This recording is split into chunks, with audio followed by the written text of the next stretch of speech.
నటి సమంత గారు ఒక మిడిల్ క్లాస్ ఫ్యామిలీ నుంచి వచ్చి తన హార్డ్ వర్క్‌తో, డెడికేషన్‌తో స్టార్ హీరోయిన్‌గా ఎదిగారు.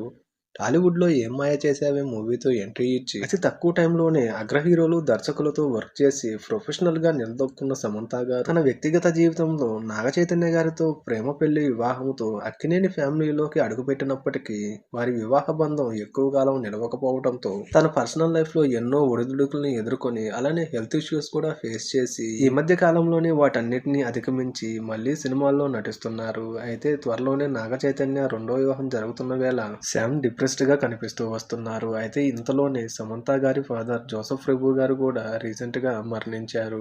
జోసెఫ్ గారికి గత కొంతకాలం నుంచి ఆరోగ్య సమస్యలతో బాధపడుతున్నారు. అయితే సమంత గారి ఫాదర్ చనిపోవడంతో సమంత గారు మళ్ళీ మనం కలుసుకునే వరకు అంటూ ఎమోషనల్‌గా తన ఇన్‌స్టా స్టోరీలో తన బాధను వ్యక్తం చేసుకున్నారు. ఇది చూసిన వారందరూ సమంత గారు త్వరగా కోలుకోవాలని అలానే జోసెఫ్ ప్రభు గారి ఆత్మకు శాంతి కలగాలని కోరుకుంటున్నారు.